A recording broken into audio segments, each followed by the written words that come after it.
Hey, everybody, we're going to try this again. Welcome to another episode of Relatively Damaged Live. My name is Angela, and And this I'm is Kat.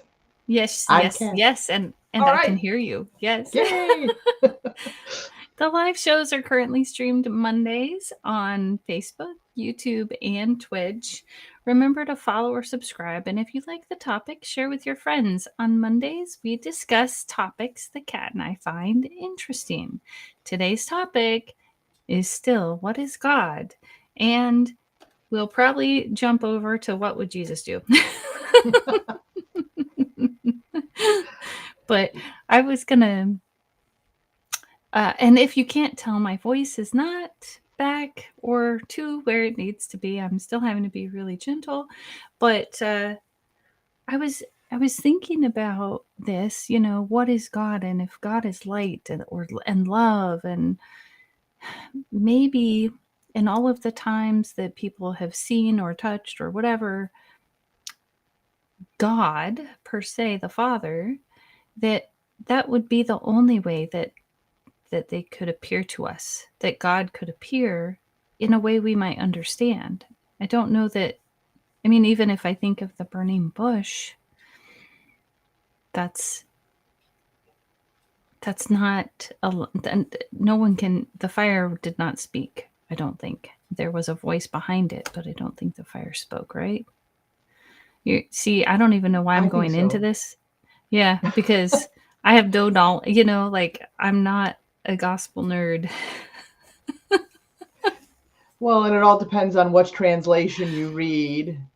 How everybody translates it, since the originals are in different languages than what we're Mm-hmm. currently speaking, and the nuances are so Mm. very different. And Mm-hmm. we've talked about translation theory before, how difficult that is, Mm-hmm. um, to get it right. And Yeah.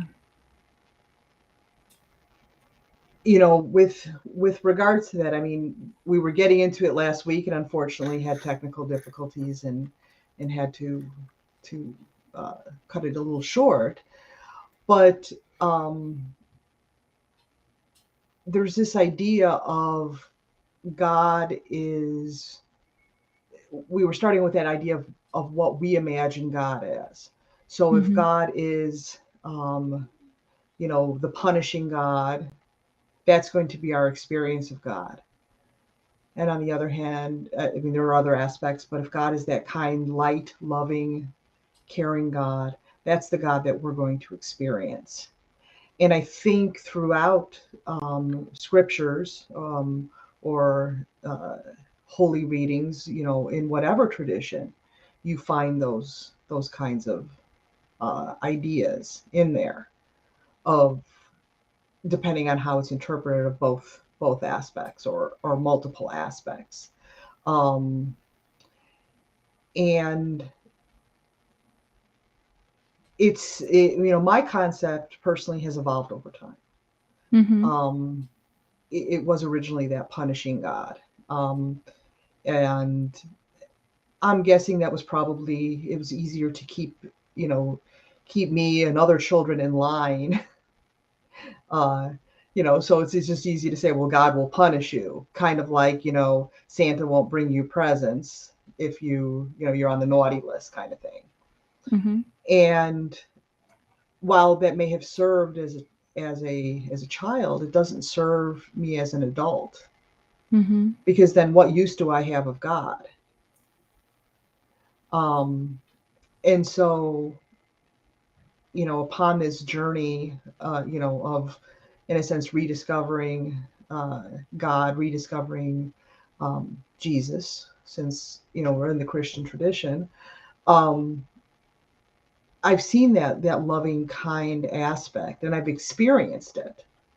There's that whole also experiential aspect of it. Yeah, I think Jesus was here to send that message of love. And I think that sometimes we, we miss it in the rules. Mm-hmm. That that we get stuck in this idea that if, and usually it's about someone else, right? If they're not following the rules, then they're not worthy. Sometimes it's about, I don't know that I'm trying to think if I've had that thought about myself. Which is an interesting thought. Did I ever think that? Maybe so. Maybe that was part of what I learned, was that judgment. But it's like we have to, as Jesus said, those who would lose their life will find it, and those who would keep it will lose it. Like, just even that hanging on to every moment, that clinging to life. It's like, are we really understanding and getting what the message is out of the Gospels, out of the scriptures, any scripture? Are we fully comprehending it? And how could we look at it maybe even more metaphorically? What if a lot of this is metaphorical, and we need to look at it from a different perspective? Well, I think that's one of the whole reasons that Jesus taught in parables. If he just gave, this is what you do, human nature would have rebelled against that. But in teaching in the way that Jesus taught, it was more, it required that thinking, it required that level of understanding. And looking into that, because that's such a profound statement. You said it a lot better than I'm going to say it right now. But whoever lose his life will save it, and whoever will save his life will lose it. It's paradoxical. It's contradictory. Mm-hmm. And that kind of leads to the whole nature of what is life. I mean, is it just in the here and now? But let's talk about the here and now. So if you have people, no, I mean, people we know, and I've done it too, will, if only if, I miss the good old days. And instead of saying, enjoying today for what it is, they're constantly reminiscing and reliving in their mind the good old days. Times past. If only I was, in my 20s again. And that was such good times that we had. Why can't you have those good times now? Why can't you make that life worth living now?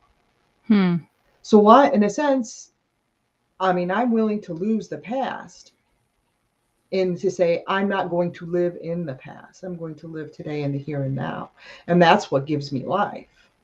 And I was thinking, as you were opening to that statement, that about even if we're living in the here and now, is it what we see? I think sometimes it's more than what we even see. And when I say that, I say with our very physical eyes. It reminds me of this one story in a book that talks about the fish. And this fish goes to find God. And I think I talked about it last week, but they don't find it. And the fish comes back and says, asks, and the wise man says something to the effect of, what's got you so down? And they're like, well, I went on this journey and I haven't found it. And he said, well, people call it many things, God, the Tao, whatever, he said, but I choose to call it water, and in that we are surrounded and living in God. That and that kind of gives this beautiful sense of safety, when I think of that if I'm breathing in and walking in God, wow. Exactly. I mean, the whole idea of that dualism, that there is God and there is us, it makes it very difficult to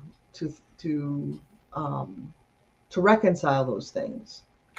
And so, yes, if God is with us, there's an old Celtic, and I'm going to butcher it again, but an old Celtic kind of prayer or benediction, you know, uh, God above me, God below me, God on the side, God in the front, God in the back, God everywhere outside of me, God within me. Mm-hmm. And it's to show that in that train of thought, or that idea of thinking in Celtic Christianity, that God is everywhere, including within us. And something that I've been kind of meditating on lately, and I'm going to bring up the quote. And this kind of fits in with the times of today, because then how do you reconcile, where is God in the Ukraine? Where's God in Russia? If you're thinking about that. And with all the suffering people in the world, where is God? People who are dealing with catastrophic illnesses and things like that. And so this is from Richard Rohr. Jesus hung in total solidarity with the pain of the world and the far too many lives on this planet that have been solitary, poor, nasty, brutish, and short.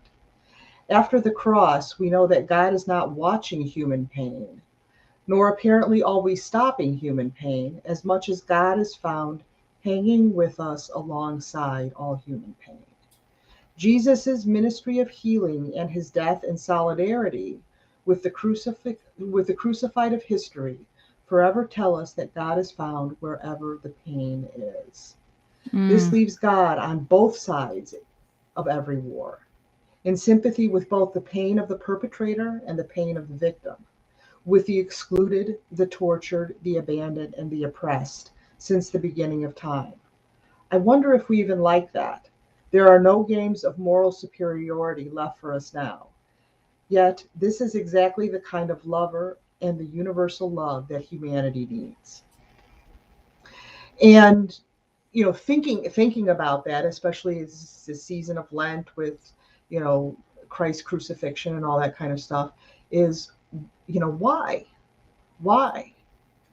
And maybe it was to show that solidarity with us. I understand you because I've lived it. Well, right. And I think when speaking about war and things like that, there are injuries on every side of that. There are injuries all the way over here in the United States. Pain and suffering from watching and seeing what's happening. And I think that in some ways we forget that. I mean, I don't know. A friend of mine has this idea that I think I understand it to be like God is, we are one being, and we're like 7 billion different eyes looking at this one being, and this one being just wants to play and wants to, and is curious, what happens if, let's try this, let's try that. And out of sheer love, of figuring it out in the process. And I think that's really interesting, because it lends to a different perspective of, oh, okay, we just need to know what this is like. What is it like to be in war? What is it like to have this happening? But I mean, then there's no blame. There's no you're wrong.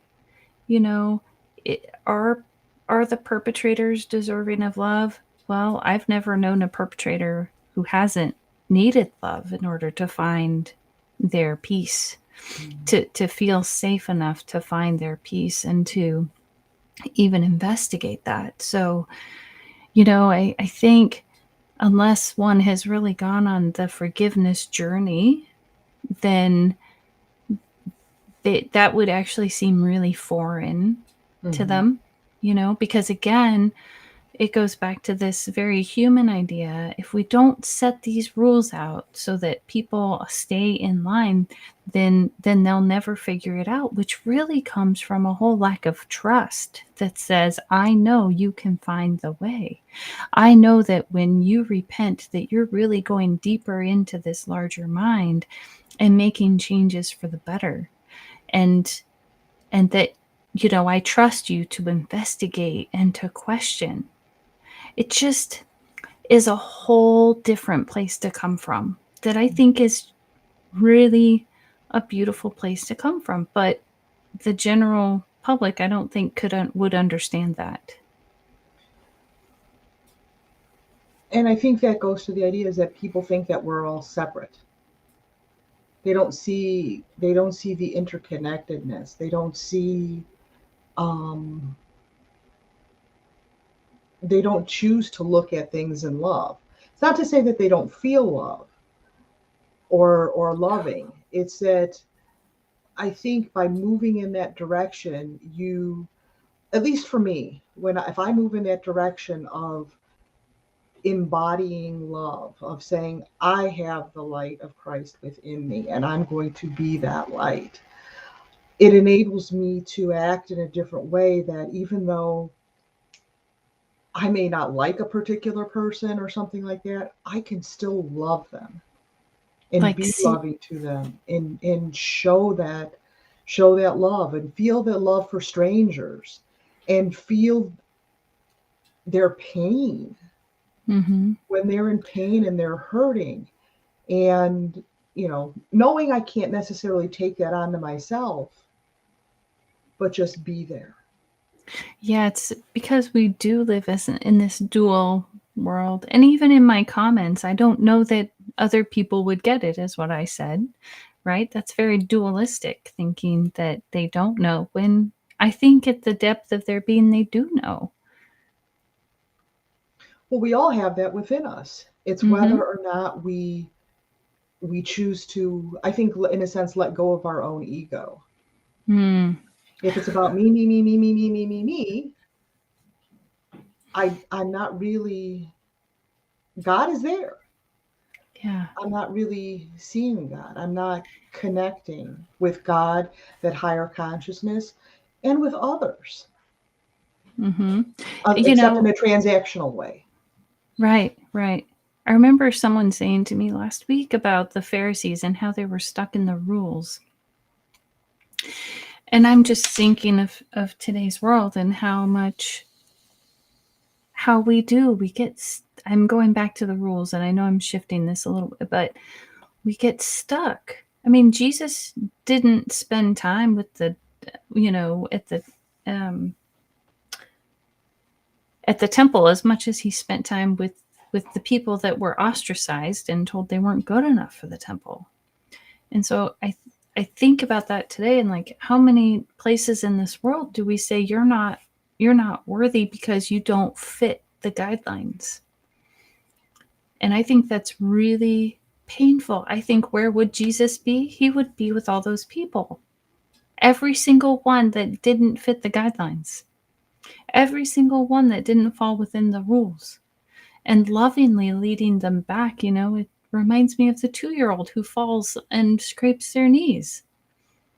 you know Perhaps it's not even their fault that they fell, right? They didn't know any better. They were confused. What was the trauma they grew up in? And as we walk over to the 2-year-old, are we yelling at them? Oh, you need to walk. I can't believe it, you're not walking. That very angry, like, and judgmental perspective. Instead, we walk over, brush off the knee, give a hug. You can do this. You can do this. I believe in you. And in some ways, they've been able to show that emotion, our heart is magnetic, and that emotion can be sensed far from the body. So we even exude that belief. You can do this, and we put it out in that field. And these kids, they pick up on that. And there is a difference between believing in the people that are around us and trusting that they know the way and that they can find that quote unquote light, and not, I think. Yeah.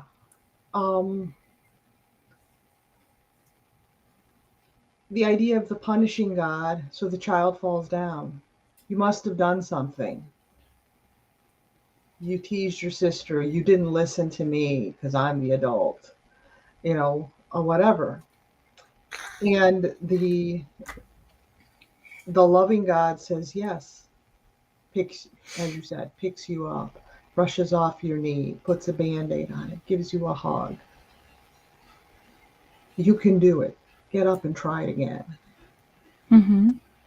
And it will be okay. I'm here. And it's safe. Right. Yeah. And, so all the trauma of living with, you can't, you're not good enough, you're stupid, you're unworthy, you'll never be anything, it adds up. Mm-hmm. And we go out into this world as adults, and those are the stories that we tell ourselves. Mm-hmm. It's not surprising then that we would need to die to who that is, right? That part of us kind of has to die off. Right. And it's not, people think of that as literal physical death. Mm-hmm. But it's more that physical death to that part of the ego that is telling you, no, I can't. No, I'm not worthy. No, you're stupid. Well, and even when we think about the ego, when I think about the ego, if I go at it as that part of me needs to die, I'm gonna kill it. yeah. when I shift from that to loving that part of me that wants that to behave that way, right? Then again, I'm shifting back into that love. It's just, so it's very paradoxical, right? That part dies, but I can't kill it, and yet loving it helps me. Yes. And it's that whole idea of the dying is again, it's not killing it.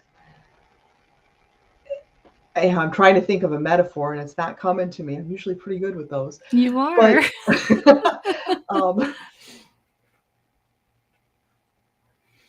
all right, like a flower, okay?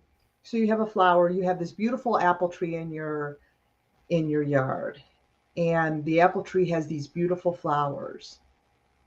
Well, those flowers have to die in order for the fruit to grow. Mm-hmm.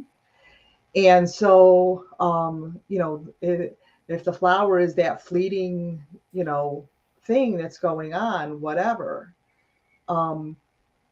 it's beautiful. It might even smell good. Yeah. But it ultimately is going to be putrid and die. And you have to be willing to let that go and say, well, wait a minute. You know what? Yeah, this flower is beautiful and it's great or whatever. Or it could not be, but you let it die and something beautiful will grow from it. I love your metaphor and I want to build on it. Go ahead. Think about this. Even from the seed must die to bring forth what's next. And then as that plant grows into a tree, there are many seasons of things dying to create more. And finally we get to the flower, and then we get to the fruit. And yet then in some ways the fruit dies as we eat it. If you want to go there, right? and that's just really beautiful if you think about it, because that allows us as humans to grow and change, because parts of us are always shifting and changing. And perhaps maybe that part wasn't so wrong, because if it didn't exist, we wouldn't be where we are now. Right. And then to go back to what we were initially saying, if for the person who's holding on to that past, get a negative past, I'm not good enough, I'm not worthy, or those days were so wonderful, I wish I was there, not living in the present, it's still not a dying kind of thing. So almost like they're insisting on staying as the seed or as the flower, wherever it is they are in their journey. Yes. And not willing to go to the progression of things. I always remember this, and it happens, I think, more with women than with men. Oh, yes, I'm 29 for the 17th time. Seriously? My sister told me what that is. I can't remember, but it is a problem, believe it or not. Yeah. And I'm like, whatever season of life you're in, it's where you're at. I can't go back and live yesterday. Well, and I can't go forward and live tomorrow either. So Right. maybe I am looking and waiting for that fruit, but I'm looking at that fruit going, but it needs to be here now. And I'm sorry, that's not what's here now. Wouldn't it be great if it was? But it's not the season for that.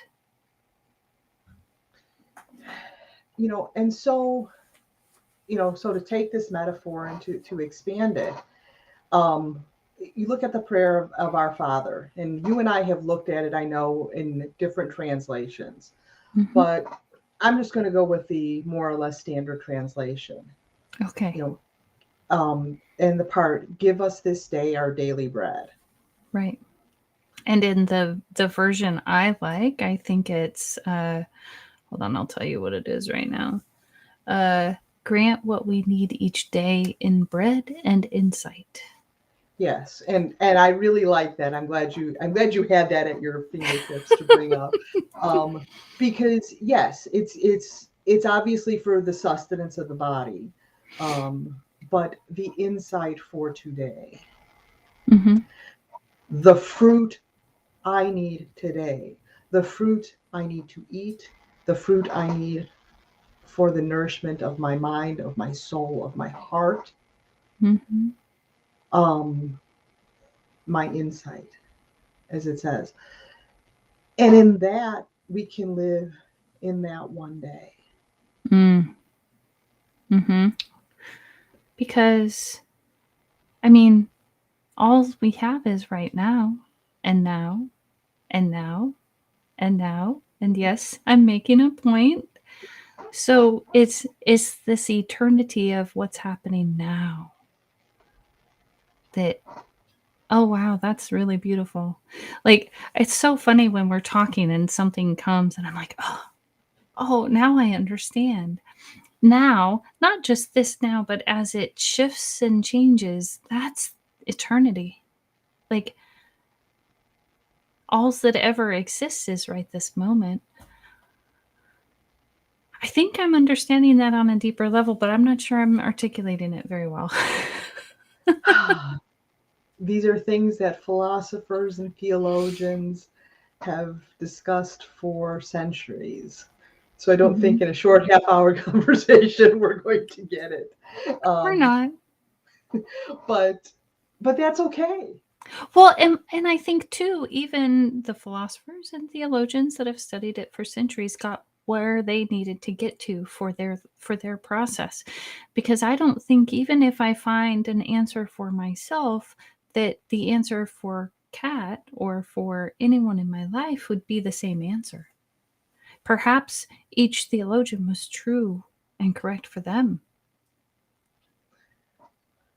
And I think that's why, even though we're coming from a Christian tradition in our experience, I think that's why when we read other writings from other traditions, there is a connection to there. There is truth in those writings because the truth is universal and it's shown throughout that, whether it be Hindu spirituality, the Tao, Buddhism, although I know that's not a belief in God necessarily, but Yeah, neither's the Tao, right? The right. Tao is Islam, all the various different Christianities. You can, argue theology all you want, but those deeper truths, I think, are there. Yeah, I love it when I see a universal truth because for me it resonates. Or in some cases, sometimes it feels like a reverberation, like, oh, like there's another one. Oh, I hadn't and it's just so beautiful. So I know our time is up, but did you have any last? You look like you have a last. I do. I have to bring it up on my phone. So this is a quote from Rumi, and I think this is kind of fitting for our discussion. Become nothing. Love will turn you into everything. Oh, what a great ending. Become nothing. Love will turn you into everything. And then there's spoken of in different other places of emptiness. So it's almost like by emptying. Wow. Okay. I really love that quote. However, our time is over. So we're going to leave you all on a cliffhanger. There's also a Relatively Damaged podcast where I interview guests who've overcome some sort of struggle in their lives and how they found health and healing. Yep, there went my voice again. Sorry about that. You can find the podcast on Spotify, Apple, and many more. I'm Angela, and this is Kat. And we'll see you next